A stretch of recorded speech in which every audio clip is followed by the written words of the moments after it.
మూడవది కూడా చూస్తే వ్యాకులము అని చీకటి. ఇంకా చదవద్దు, మీరు చెప్పేస్తున్నారు. చెప్పండి అందరూ కూడా. వ్యాకులము అంటే అర్థం ఏంటంటే దుఃఖము. మనలో ఏ చీకటి ఉందండి? దుఃఖము అనే చీకటి. ఏ దుఃఖము? యేసయ్య శిలువ మరణానికి వెళ్తుంటే దుఃఖపడతా ఉన్నారు కొంతమంది. ఏ దుఃఖం అది? చెప్పడమా? యేసయ్య శిలువుకి వెళ్తున్నాడా? శిలువుకు మోసుకుపోతా ఉన్నప్పుడు ఆ పక్కన కొంతమంది స్త్రీలు దుఃఖపడిపోతున్నారు, ఏడు చేస్తున్నారు. ఏ దుఃఖం అది?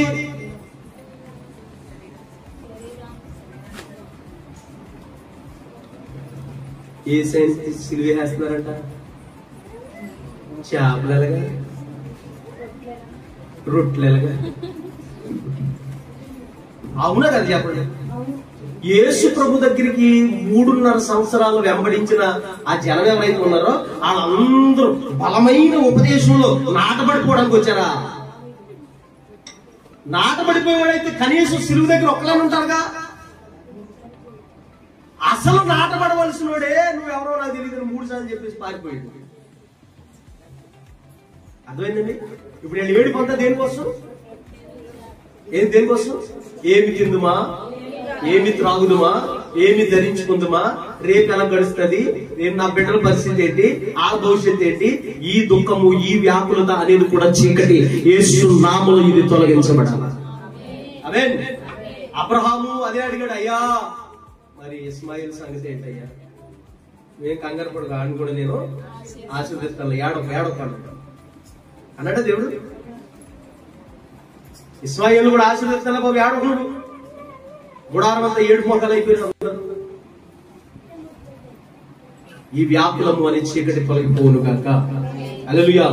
తర్వాత 4వది ఆగ్రహము అను చీకటి. చెప్పండి ఏంటంటే? ఆగ్రహం అంటే కోపము అనండి. ఎంతమందికి వస్తుంది కోపం? నాకు వస్తుంది. ఎంతమందికి వస్తుంది? మనిషి అన్నోడు అందరూ నువ్వు ఎత్తండి అందరూ.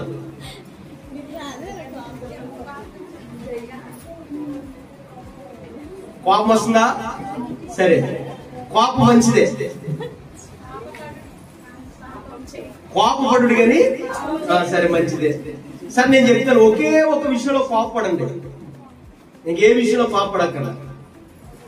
నీ కోపము ఆత్మ సంబంధమైన రోషముగా మారాలి. హల్లెలూయా, హల్లెలూయా. దేవుని సన్నిధిని, దేవాలయాన్ని వ్యాపార స్థలంగా మార్చినప్పుడు యేసుక్రీస్తుకి ఏమొచ్చిందండి? కోపం వచ్చింది.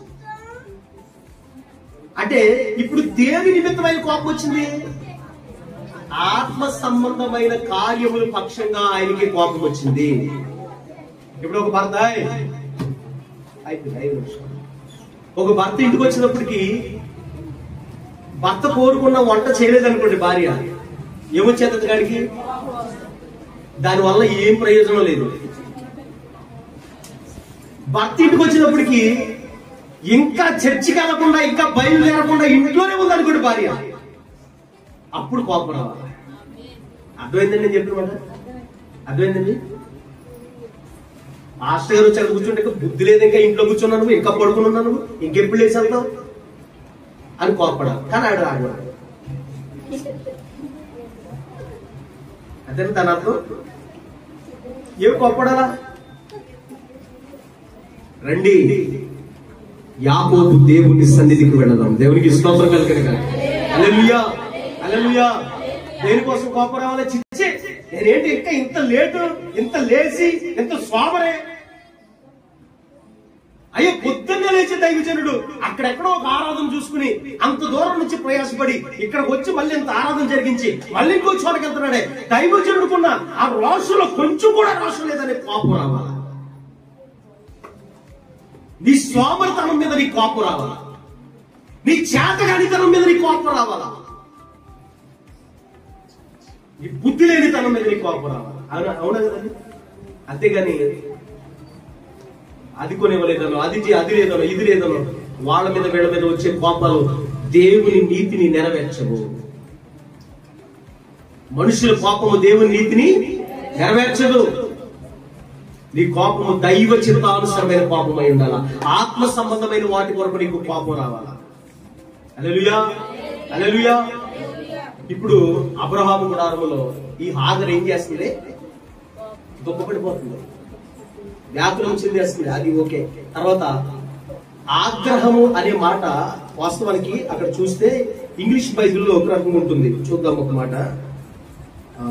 ప్రసంగి 5:17 నిండా చదివారు కదా, అక్కడ అందులో అసహ్యము అనే మాట ఉంటుంది. చూడండి, ప్రసంగి 5:17.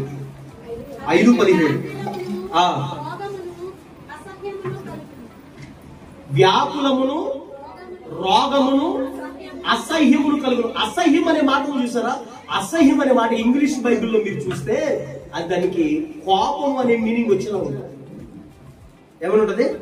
కోపము, ఆగ్రహము అనేటటువంటి మీనింగ్ వచ్చేలాగా, అర్థం వచ్చేలాగా ఉంటుంది. ఇప్పుడు దేని నిమిత్తం రావాలి అంటే మన శారీరక క్రియల మీద మనకి కోపం రావాలి. ఆత్మ సంబంధమైన వాటిని నిర్లక్ష్యం చేస్తే కోపం రావాలి. తర్వాత చూస్తే మరణమును చీకటి, తర్వాత శత్రువు ద్వారా అణిచివేయబడి చీకటి, తర్వాత ఆఖరిది ఇది చదవండి మాట, 1 యోహాను 2:9. అయ్యా ఒక్క 2 నిమిషాలు అయిపోయింది. వెలుగులో ఉన్నామని చెప్పుకొనుచు తన సహోదరుణ్ణి ద్వేషించువారు ఇంకను ఇప్పటి వరకు కూడా చీకటిలోనే ఉన్నారు. ఏమ్మా చెప్పండి. క్షమించుట అనే మనస్సు లేకపోతే మనం చీకటిలో ఉన్నట్టే. నిన్ను కత్తితో పెట్టి పొడి చేసినా క్షమించాలంతే. ఇంకా అది ఎలాగైగారు ఇది ఎలాగైగారు అని అడవద్దు. ఏం చేయాలా? నిన్ను కత్తితో పెట్టి పొడి చేసినా క్షమించాలి, నిన్ను ఊరే చేసినా క్షమించాలి, నిన్ను సిలువే చేసినా క్షమించాలి, నిన్ను రాళ్లతో కొట్టేసినా క్షమించాలి. లేకపోతే నువ్వు ఎక్కడ ఉన్నట్టు తెలుసా? ఎక్కడ ఉన్నట్టు? చీకటి.